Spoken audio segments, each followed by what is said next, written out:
a slight concern. It's just a slight concern, that's all.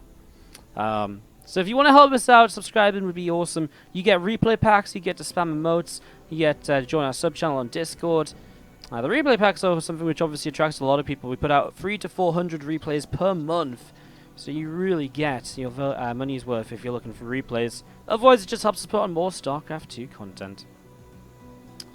Top right, bottom right-hand side of Reminiscence. This is one of, again, another of my favorite maps so far in this map contest. Our blue Protoss player from Team Liquid is MaNa.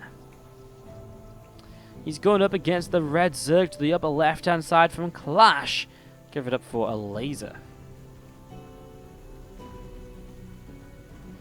So Elazer versus MaNa. Game 1 of the series as we get this ready to go. Again on the line here today. If you finish last place in the group, you will still walk away with $25. Fourth place is $50. If you get third place, you already go through to the round of 12, which is also a $100 guarantee. Second place also goes through to the round of 12 and a $100 guarantee. First place goes straight through to the round of 8, where you can be guaranteed $150 of prize money. And of course, then you play through the bracket for the $250 third/fourth place, the $500 second place, and the first place $1,000 prize. What's up, Super Lighter in the chat who says, Ratata! Ratata, right back at ya! Right back at ya, right back ratatatya. Ratata you. I don't even know what I'm doing anymore. It's actually been incredible. The last day or two, just sat here and like, people are just like, I genuinely like, coming into the chat and just like, Ratata! And I'm just like, hi! Like, I've never had a meme so much where people have come in for days afterwards and just be like, Ratata! Hey! Way! Anyways, a couple of queens coming up right now. As we are getting this ready to go, a couple of drones are going to jump into the natural. Nothing too crazy, of course, to start off this ZvP, as you can see. And the Elazer will probably be thinking about a third hatchery in the next few moments. Probe is off and away in towards the center. A couple of links heading down the left-hand side as well. So there's a little bit of movement around the place at the moment as both players look to see what's going on in these early stages. Again, this map is a standard map. Nothing really too ridiculous to kind of mention about it. It's you know, it's straightforward. It again comes in from the standard category. This is made by Reminiscence as well, not by Reminiscence, by Young Wrestler, the maker of Port Alexandra, which we just watched the last game on too.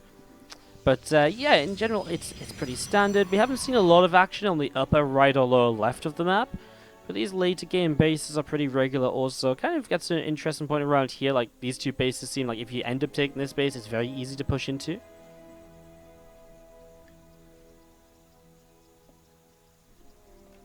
Replay packs? Who cares when I can spam this? The 40 Rifcata. Actually, I also do use the replay packs as Abo Grove. Well, there you go. A few Zerglings gathering up, a couple of drones continue to pop out as well. 2 more gateways on the way down, and the Twilight Council coming up from MaNa in the back of the main base. Overlord of Elazer will continue in towards the main, and as he sees what's up in the main base, he will just be pretty aware of what's going on. So Twilight Council, again, just over halfway done here currently, as the Stalker shows up, and this Stalker will start to work its way through the Overlord, obviously looking to pick up a nice quick kill here. This time it was a Stalker pretty early on though, despite the fact that he was going for the Stargate. It's because he, I guess, wanted to build the Oracle first, which he did. And he just shut that down, and ooh, man, it makes a charge upgrade out of this. Now, I wouldn't say that's what he was usually maybe expecting to use this for. He's probably aiming to go in towards a Hydralisk Den instead.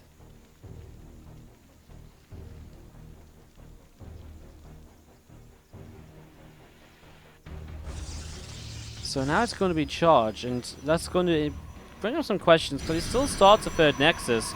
Charge is the more macro-focused opening in terms of what you would use in the mid-game, but in terms of charge right now, usually it's used aggressively, so to get charged this fast, it's interesting. I guess you can throw down the Temple Archives, and then you have charged on Archons, and that combo behind a third base is still pretty powerful, but he's warping in a few more Adepts, still just trying to defend out over on the third base, continuing to set up over there at the moment.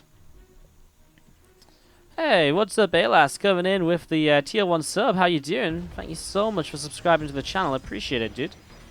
Very, very much indeed. Appreciate the support. Can we get some love in the chat for Elazer, guys? Welcome to the WardiTV family. Do appreciate it.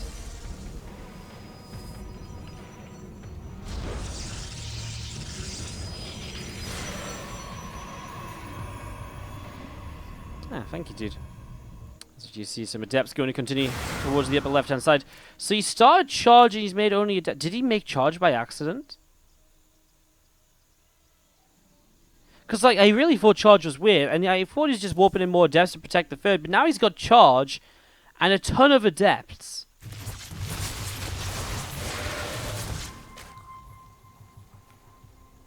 Because, you know, if he was just going to make adepts like this anyways, why start charge? You can just start charge later and have the money for a little bit longer.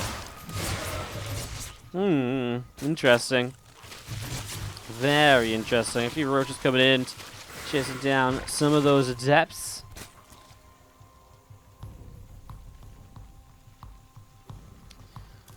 Roach speed is about 75% of the way done.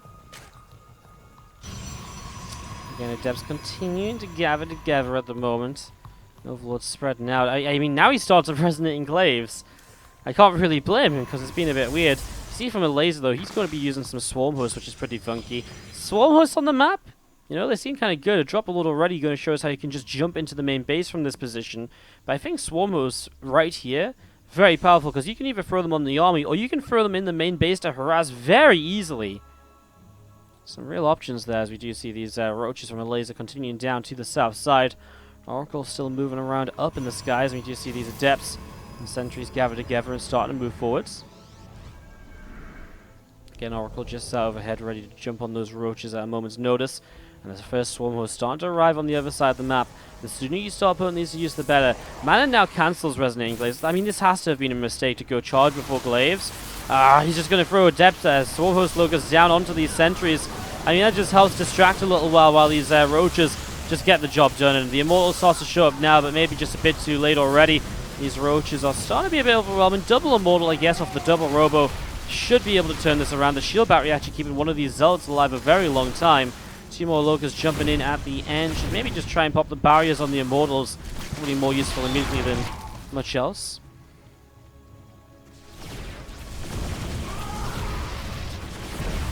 Time another couple Locusts. Locusts are just flying in two at a time at the moment, rather than en masse, as we do see another few High Templar currently just coming up.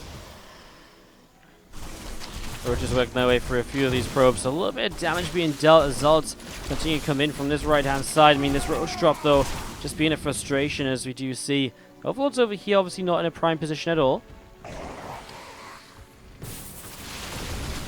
Now just going to be seeing the Roaches and Rav just continue to fight. This time a bigger wave of Locusts dropping down, surrounding Archons and Immortals alike. But hey, the Locusts went down pretty quick, so they still died. I just kind of feel like there's just going to be so much. I mean, there's another wave of them. Man, as they drop down, and the Roaches and Rav just still make progress on the left-hand side. The Immortal count's starting to drop. There's still a few Locusts left over. And Elazer is going to be able to break through this here. That is going to be a GG. And that is going to be Elazer taking game one against Zerg. Not to say that Zerg's broken. I think we definitely had groups where the Zerg players were stronger than the other players. I think Lambo's... I mean, you say the names, it's like true Lambo. TLO is maybe the question, the one you maybe don't expect to hear up there as often, but he had a arguably an easier group, I would say, and he played well as well, so they definitely deserve it. Just funny to see how it's turning out, how it's happening. Alright, game number 2, and down a map to the top left-hand side. Our Blue Protoss player from Team Liquid is MaNa. He is currently going up against the Red Zerg to the upper right-hand side of the map here on Stasis. It's Elazer. And Elazer was just asking me about the prize for playing, you know, using the map in a cool way. The cool map feature prize, basically, is what we're calling it.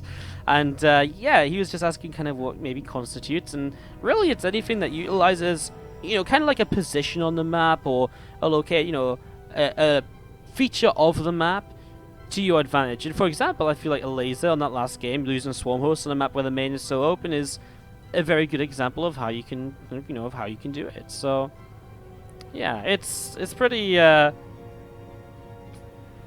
it's pretty fun. Again, a lot of people still think that Soul flying his medevacs into neutral turrets might be the best the best example he's shown of how the features of the maps can be very impactful, because hey, it did win Lambo the game moments later.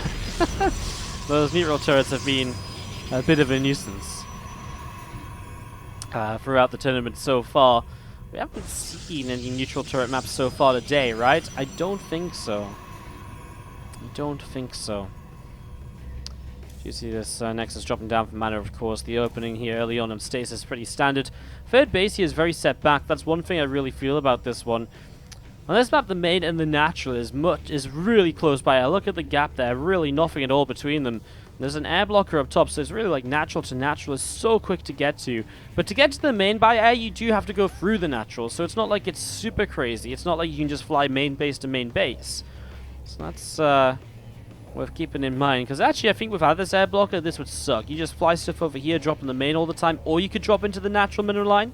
As it is now, the drops can only really come in this direction.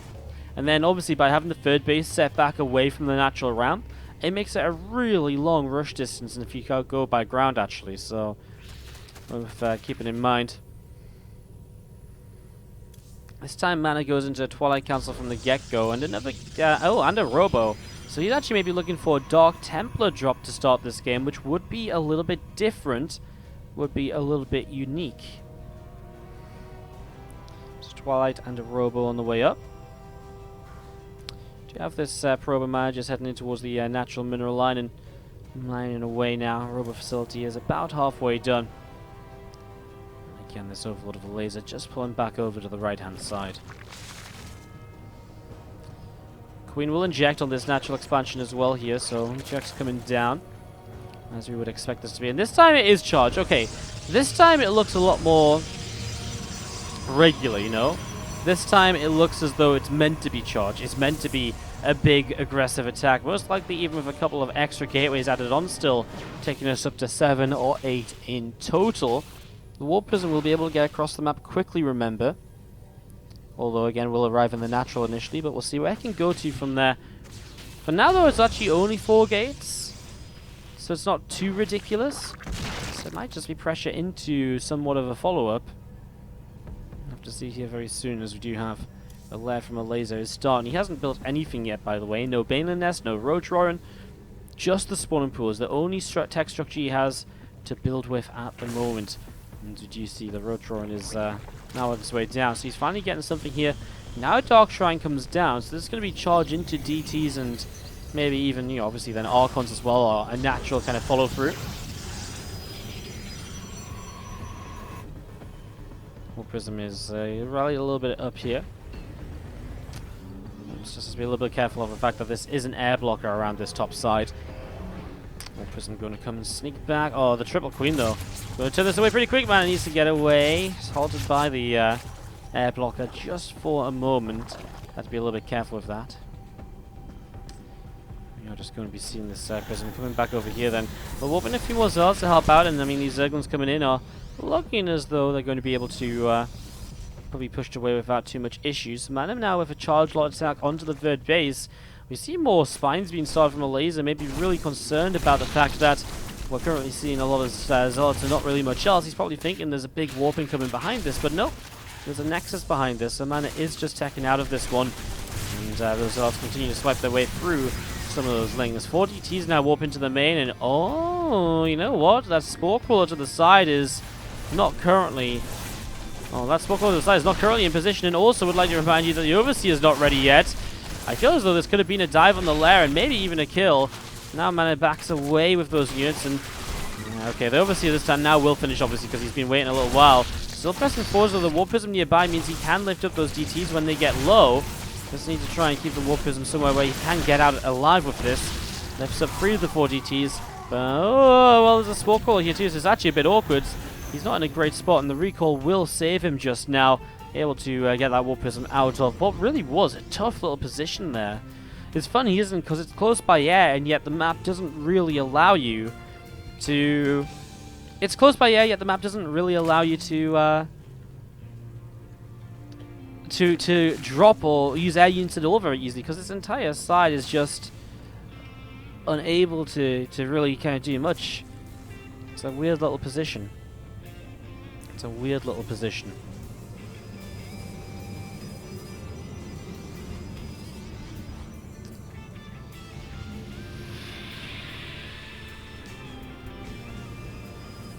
As you can see, as units gathering together over to the left-hand side, a couple more Zards warping in. Another DT on the way up as well right now, and that will just morph into an Archon right here.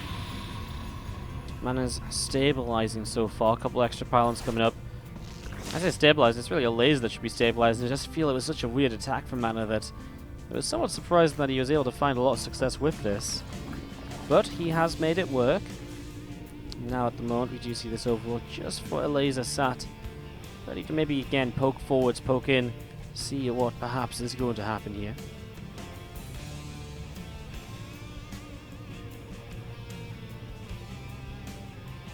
Few probes just jumping into the assimilator.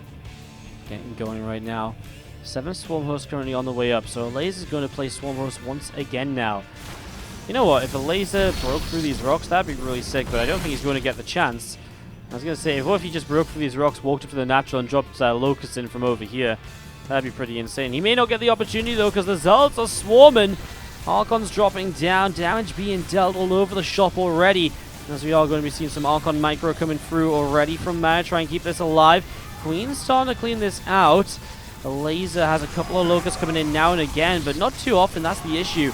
These Swarm Hosts, not really in number. It's high enough to really be effective here. Now they're on cooldown. They're not going to do much at all, and so MaNa charging up this bomb. Still just kept himself on 45 workers. That's going to be 1-1 tied up here between MaNa